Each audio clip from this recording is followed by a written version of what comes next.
Gurkha Marauder. Hey everybody, I'm Able and this is Cigar Vlog. So, check this out. I've had this thing floating around in my humidor for weeks now. Every time I go to reach for something else, this always pops up.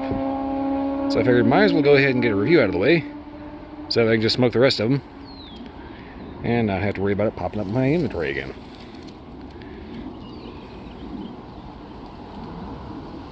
A little disclaimer here.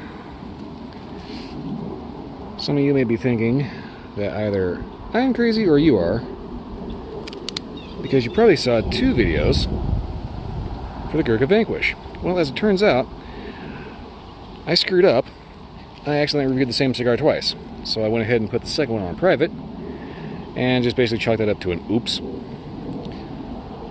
Okay, phone, please. Thank you.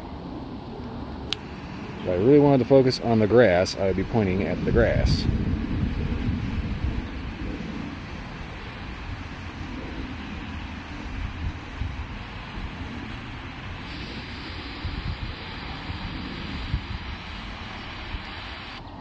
Let's go ahead and burn that to hell. Okay. Alright.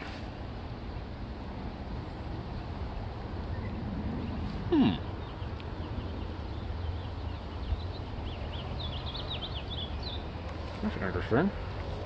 Give me 1 second.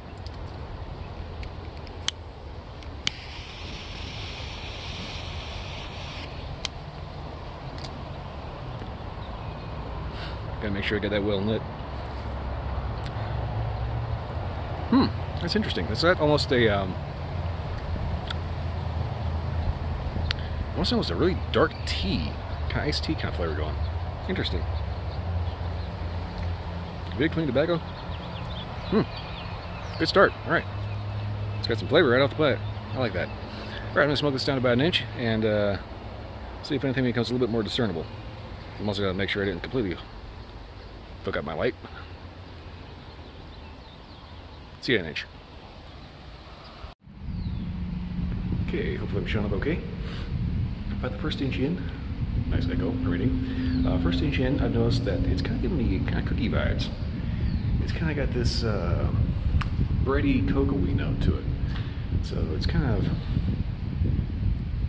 like I want to say a chocolate chip cookie, kind of. It's reminiscent of that. You know, it doesn't exactly taste like a chocolate chip cookie because that would actually be quite nasty. But it's got the kind of bready coffee cocoa kind of note. The Red Rail, on the other hand, has a very s'more-like quality. Yeah, you got this kind of graham crackery note, plus a fair amount of cocoa. So far, it's turned out to be a pretty excellent start. So I'm going to go ahead and yank probably both of the bands here because they are kind of obnoxious, annoying, because they're just huge. And I'm going to smoke this down to the halfway point and see if anything changes or wakes up or exactly what's going on. And please excuse the wind noise. I'm trying to avoid that as best I can. The only problem is that every day I come out here, there's always wind. I don't know why. You would think that there would be at least one calm day. No, there's always wind.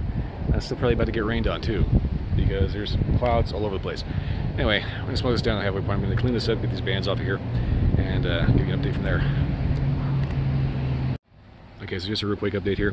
The ash just fell off because I walked through the tunnel, got a big gust of wind, and I think it just went ahead and blew the ash off. So I got a little bit of a messed up light and a little bit of a gust of wind. So normally I use the ash as a determinant of the overall quality of the construction. If a cigar can withstand having its structure physically weakened by fire to the point where it can hold on to half the ash, I consider that proper construction. Gurkha is known for having good construction.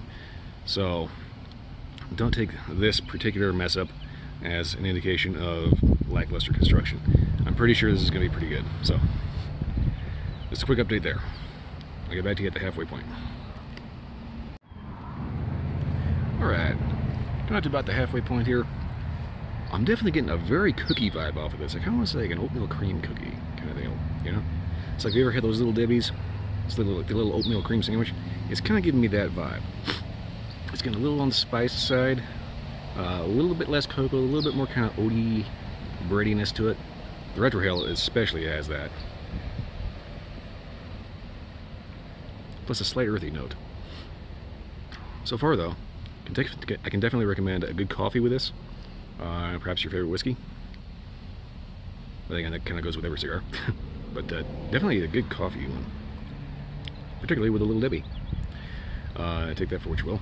But so far, yeah, it's giving me this real kind of desserty snack cake kind of, like I said, like a little cookie pie. Very creamy, very spiced, oaty. And I don't mean like spices and pepper hot spicy. I mean like spiced as in like kind of like a baking spice kind of thing, you know? If that makes any sense.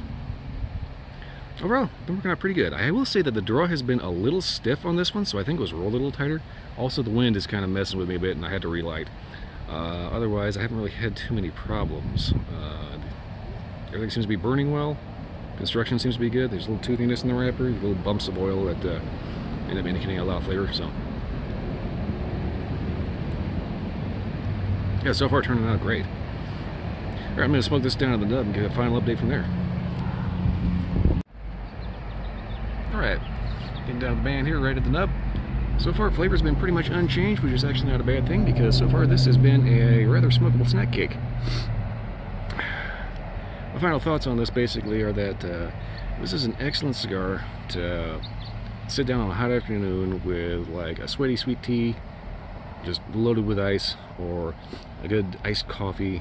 Pour yourself an old-fashioned, sit down, kick back, lay in the sun, smoke one of these, and have yourself a nice cold drink. And that'd be a perfect afternoon. I will say this though, I have had a few problems, largely due to a messed up light, because I'm just that great at lighting, go figure. And I've had some really obnoxious wind issues lately, but I have had to do a relight. I attribute that mostly to just the wind messing with it, and wind will actually mess with the burn of a cigar. It'll make it burn a little more towards one side or another, depending on what side you're holding it to, and can actually cause it to overburn and get too hot, or just, you know, you sit there and you start thinking and it just goes out on you. That's one of the big differences between cigars and cigarettes. If you leave a cigarette, any firefighter will tell you a cigarette smolder for hours. A cigar, on the other hand, will go out in about 5 minutes if you're not puffing on it. So, a little food for thought there. Otherwise though, this has been a really good cigar, only hampered by a stiff draw and occasional wind problems. Other than that, definitely worth the money.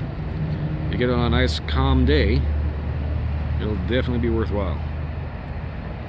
Definitely recommended. Well, anyway, that's pretty much all I got for that. If you like this video or any other video, like, subscribe, leave me a comment. Let me know if you've had one of these. Also, I stream midnight to 2 a.m. on Sundays and Wednesdays. If you're up for a little bit of night owl, stop by on twitch.com or twitch.tv is what it is. There's a link in my overall bio on the page here, so check it out there. Stop by, let me know if you came here from the video. Other than that, that's all I got. I will see you next time.